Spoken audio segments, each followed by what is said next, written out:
Hello friends. इस episode के शुरुआत में हम देखते हैं कि याओ याओ ऑफिस से घर वापस आती है तो शैनहेंग उससे बोला, तुम्हें दिख ही रहा होगा कि तुम्हारे स्टूपिड डॉग ने इस घर का क्या हाल बना दिया है। अब इसे जल्दी से साफ करो। तो याओ याओ अपने डॉगी के पास जाकर बोली, तुम बनाना खुद भी तो छील सकते थे ना। तुम्हें पता है ना मैं लॉ फर्म में कितनी बिजी रहती हूँ। मैं तुम्हें एक्स्ट्रा फूड भी देना चाहती हूँ। ये सब सुनकर शैनहेंग उससे बोला, अपनी ये बकवास बातें करना बंद करो और जल्दी से इसे साफ कर दो। ये कहकर वो अंदर चला गया।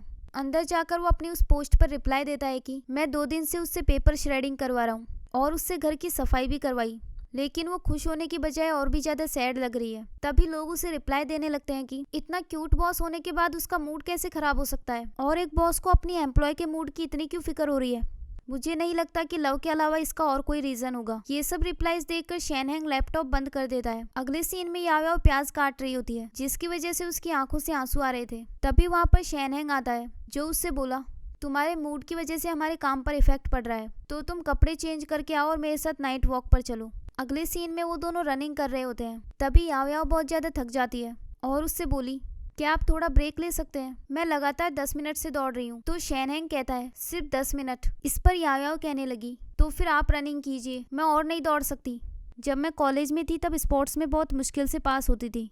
अब आप मुझे वापस जाने दो, मैं इसकी जगह पेपर श्रेडिंग करूंगी, वो मुझे ज्यादा पसंद है। तभी शैनहेंग उससे कहता है, क्या रनिंग के बाद तुम्हारा मूड थोड़ा ठीक हुआ? इस पर याओ याओ कहने लगी, मैं तो हमेशा अच्छे मूड में होती हूँ। फिर शैनहेंग कहता है, तो फिर तुम अपने रूम में छुपकर सीक्रेटली रोती क्यों हो? इस पर याओ याओ बोली, मैं कब रोती हूँ? अच्छा 2 दिन पहले, तब तो मैं एक ड्रामा देख रही थी तो आपको लगा कि मैं छुपकर रो रही हूँ, तो इसीलिए आप मुझसे पेपर श्रेडिंग और रनिंग करवा रहे थे। आप मेरा स्ट्रेस कम करने में मेरी हेल्प करना चाहते थे। बॉस, मैंने एक्सपेक्ट नहीं किया था कि आप इतने क्यूट हो। तभी शैनहेंग उसकी बातों को अवॉइड करके रनिंग के लिए जा रहा होता है तो याओ याओ उसको पकड़कर रोकते हुए बोली, आप थोड़ा रेस्ट क्यों नहीं ले लेते? मैं सच में और नहीं दौड़ सकती और अगर आप यहाँ वेट करें तो कुछ देर में यहाँ मैजिक होने वाला है। तभी वहाँ पर वाटरफॉल होने लगता है और फिर याओ याओ शैनहेंग को थैंक्स कहती है। तो इस पर शैनहेंग बोला, तुम्हें मुझे थैंक्स कहने की जरूरत नहीं है। तुम्हें अच्छा फील ना होने की वजह से काम अफेक्ट हो रहा था, बस इसी वजह से मैंने ये सब किया। तभी याओ याओ बोली, तो फिर क्या आप मुझे एक और चांस दे सकते हैं? आप मुझे दूसरे केस में पार्टिसिपेट करने दो। मैं अपनी गलती को सुधारना चाहती हूँ और दोबारा से ऐसी कोई गलती नहीं करूँगी। तभी शैनहेंग उसकी आंखों में देख रहा होता है और वो काफ़ी देर तक उसे ऐसे ही देखता रहता है और फिर उससे बोला, तुम्हारी आईसाइट बहुत ख़राब है और तुम्हारी आंखें बिल्कुल तुम्हारे डॉगी जैसी दिखती हैं। तभी याओ याओ गुस्सा होकर बोली, मैं यहाँ आपसे अपने हार्ट और सोल की बात कर रही हूँ और आप कह रहे हो कि मैं कुत्ते जैसी दिखती हूँ। ये कहकर वो वहाँ से चली गई। अगले सीन में चैंगजी डोंगमिंग की मॉम से मिलने आई होती है और उससे बोली, हमने आपके लिए बेस्ट डॉक्टर ढूंढा है, आप बहुत जल्दी ठीक हो जाएंगी। तभी उसकी मॉम कहती है, तुम आज कितने दिनों बाद मुझसे मिलने आई हो? मुझे लगा कि तुम्हारी और डोंगमिंग की फाइट हो गई है। इस पर डोंगमिंग बोला, मॉम आप हमेशा इतना क्यों सोचती हैं? चैंगजी और मेरे बीच बहुत अच्छी फीलिंग्स हैं। इसके बाद चैंगजी उन्हें सूप देने लगती है और वो सूप गलती से डोंगमिंग के ऊपर गिर जाता है। तभी वो चिल्लाते हुए बोला, क्या तुम्हारा दिमाग खराब है? और फिर अपने आप को शांत करते हुए कहता है, कोई बात नहीं, तुमने ये जानबूझकर थोड़ी किया है, मैं इसे साफ करके आता हूँ। अगले सीन में चैंगजी वहाँ से जा रही होती है। तभी डोंगमिंग उसे रोकते हुए बोला, तुम इतना जल्दी क्यों जा रही हो? चलो हम साथ में लंच करते हैं। इस पर चैंगजी बोली, यहाँ हमें कोई नहीं देख रहा तो तुम ये एक्टिंग करना बंद कर दो। तभी डोंगमिंग बोला, मैं एक्टिंग नहीं कर रहा, भले ही हमारा डिवोर्स हो गया हो लेकिन इसका मतलब ये तो नहीं कि मैं तुम्हारी केयर नहीं करता। वैसे भी तुम मुझे छोड़कर जाना चाहती थी, मैं नहीं। मैं तुम्हें बताना चाहता हूँ कि अब मैं कैसा फील कर रहा हूँ। मुझे ऐसा लगता है कि तुम अभी भी मेरे दिल में हो। अगर तुम मुझसे दोबारा शादी कर लो तो मैं अपनी वाइफ से डिवोर्स ले लूंगा। ये सुनकर चैंगजी उस पर हंसते हुए बोली, तुम्हारी एक्टिंग स्किल्स बहुत बेकार हैं, तो घर जाकर अच्छे से प्रैक्टिस करो। ये कहकर वो वहाँ से चली गई।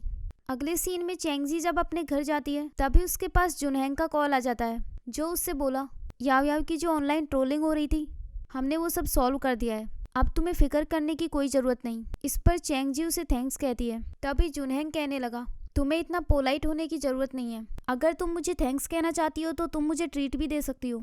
फिर चैंगजी इसके लिए हाँ कह देती है जिससे जुनहेंग बहुत ज्यादा खुश हो गया। अगले दिन जुनहेंग उस होटल में पहुंच जाता है जहाँ चैंगजी उसे ट्रीट देने वाली थी। वहाँ जाकर वो चैंगजी के पास मैसेज करता है कि तुम कहाँ पर हो। इस पर चैंगजी कहती है, मैं फर्स्ट फ्लोर पर किचन में हूँ। इसके बाद जुनहेंग उसे ढूंढने के लिए किचन में चला गया। वहाँ जाकर वो देखता है कि चैंगजी किचन में आलू छील रही थी। फिर वो उससे बोला, ये तुम क्या कर रही हो? तुम तो एक लॉयर हो, फिर तुम्हें यहाँ पार्ट टाइम जॉब करने की क्या जरूरत है?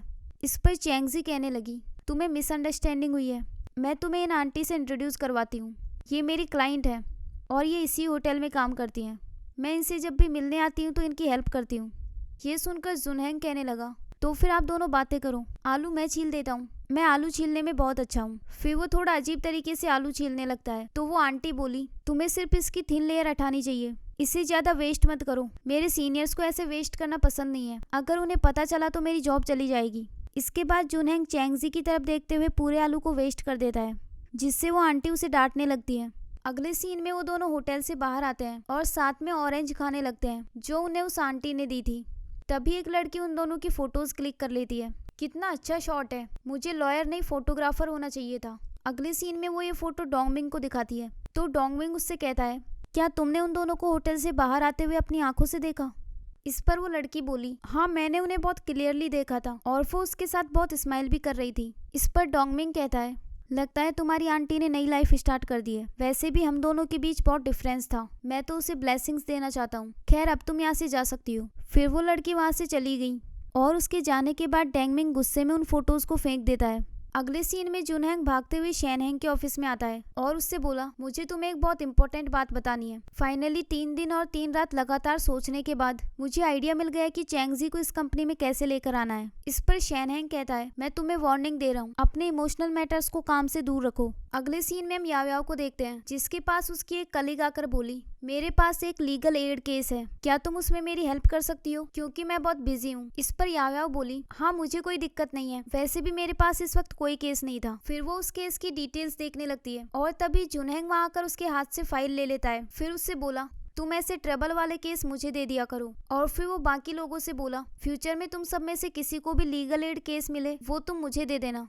वो ये सब इसलिए कह रहा था क्योंकि चैंगजी भी एक लीगल एड केस पर काम कर रही है। इसके बाद याओयाओ सैड होकर बोली, लेकिन ये केस तो मुझे करना था। वहीं दूसरी ओर हम शैनहेंग को देखते हैं जिसके पास किसी का कॉल आता है। अगले सीन में वो डिंगमैन से मिलने एक कैफे में जाता है और उससे बोला, तुम मुझे अपने डैड के बारे में कुछ इंपॉर्टेंट बताने वाली थी। तो डिंगमैन बोली, तुम मुझे अवॉइड कर रहे थे ना, पहले उसके लिए माफी मांगो और मैं तुम्हें माफ कर दूंगी। ये सुनकर शैनहेंग वहाँ से जाने लगता है तो डिंगमैन उसे रोकते हुए बोली, प्लीज मत जाओ, ये मैंने आइडियल ड्रामास से सीखा है, अगर तुम्हें पसंद नहीं है तो मैं अपना स्टाइल चेंज कर दूंगी। फिर शैनहेंग रुक जाता है और डिंगमैन उससे कहने लगी, मैंने अपने डैड को देखा, वो आजकल बहुत खुश रहने लगे हैं, तो मैं तुमसे उसका रीजन पूछने आई थी। इस पर शैनहेंग बोला, ये तो तुम्हें अपने डैड से पूछना चाहिए था। इस पर डिंगमैन कहती है, मेरे डैड बहुत बिजी रहते हैं और जब भी वो फ्री होते हैं तब तुम्हें कॉल करते हैं, मैंने तो काफी टाइम से उन्हें देखा तक नहीं और वो मुझे ज्यादा अच्छे से ट्रीट भी नहीं करते। फिर शैनहेंग बोला, मेरी कस्टमर्स के साथ जो भी कम्युनिकेशन होती है वो प्राइवेट होती है, तो मैं तुम्हें नहीं बता सकता। फिर डोंगमिंग कहती है, अच्छा मैं समझ गई, लेकिन क्या तुम थोड़ी देर यहाँ मेरे साथ रुक सकते हो? इस पर शैनहेंग बोला, अगर अब मुझे यहाँ कोई काम नहीं है तो मैं जा रहा हूँ। लेकिन डिंगमैन उसे रोकते हुए बोली, तुम मेरे बारे में क्यों नहीं सोचते? क्या तुम इसलिए गुस्सा हो क्योंकि उस दिन मैंने याओयाओ से अच्छे से बात नहीं की? अगर ऐसा है तो मैं उससे माफी मांग लूंगी। फिर थोड़ा सैड होकर बोली, तुम मेरी तरफ देखते क्यों नहीं हो? मैं भी बहुत गुड लुकिंग हूँ और मैं तुम्हें बहुत लाइक करती हूँ। इस पर शैनहेंग बोला, तुम अभी बहुत यंग हो, तुम्हें अभी अपने करियर और स्टडीज पर फोकस करना चाहिए। ये कहकर वो वहाँ से चला गया और फिर डिंगमैन बहुत सैड हो जाती है। अगले सीन में शैनहेंग याओयाओ को अपने ऑफिस में बुलाता है तो याओयाओ उससे बोली, बॉस क्या आप मुझे नया केस देने वाले हो? मैं हमेशा से रेडी हूँ। तो शैनहेंग उसे एक फाइल देते हुए बोला, इसे लो और एक बार देख लो। नया केस लेकर याओयाओ बहुत खुश हो जाती है और उससे बोली, बॉस इस बार मैं सच में बहुत हार्डवर्क करूंगी। तभी शैनहेंग कहता है, कोर्ट सेशन अगले वीक से स्टार्ट होने वाला है।